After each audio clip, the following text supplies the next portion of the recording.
RTGS NEFT चेकचे दिवस संपत आलेले आहे। ICICI बँकेमध्ये आता चेक क्लिअरिंगसाठी माणूस नसतो, चेक ॲक्सेप्टन्ससाठी माणूस नाही, डायरेक्ट मशीनमध्ये चेक टाकला तोच चेकर तोच मेकर आणि चेक पास होऊन जातो। चेक ॲब्सोल्यूट तर झालेलाच आहे आणि आता उरलेला माणूसही तिथे काम नाही करत आहे। तर येणारे दिवस निश्चितच वेगळे असतील, त्यासाठी आपण तयार राहिलं पाहिजे। या सगळ्या सहकारामध्ये भारतातला सहकार जिवंत आहे, त्याच्यामध्ये एक ऊर्जा आहे, त्याच्यामध्ये आपल्या संस्कृतीचं आपले संस्कृतीचं दर्शन आहे। या सहकाराच्या माध्यमाने भारताला जगभर ओळख मिळालेली आहे आणि जेव्हा आशिया खंडामध्ये किंवा जिथे आपल्याला जाण्याचा वेळ आली, जसं एकदा इराणमध्ये तिथच्या लोकसभेत आपण प्रेझेंटेशन करत होतो, तर त्यांना खरोखर आश्चर्य वाटायचं की भारतामध्ये इतक्या मोठ्या, कारण माहिती एवढी बाहेर गेलेली नाही, मीडियाचं काही त्याला कव्हरेज नाही आणि कोणी सांगणारं नाही।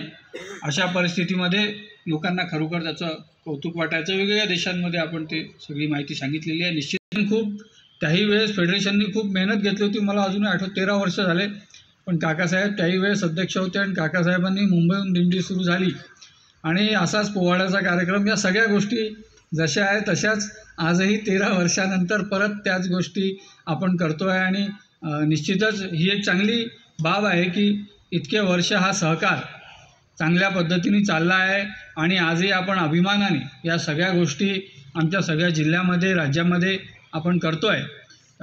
त्यावेळेसही खूप मोठ्या प्रमाणावर यश मिळालं होतं, तेच आता परत डिक्लेरेशन झालं कोऑपरेटिव्ह इयरचं, ते यावेळेसही आपल्याला निश्चितच यश मिळेल आणि काकासाहेब त्यांचं संचालक मंडळ खूप मेहनत घेत आहे।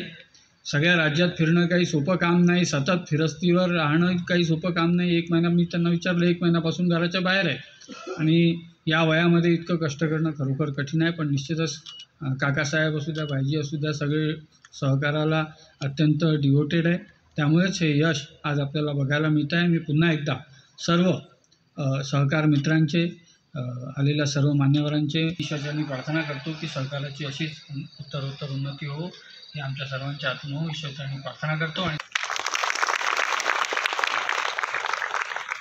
धन्यवाद सर, अतिशय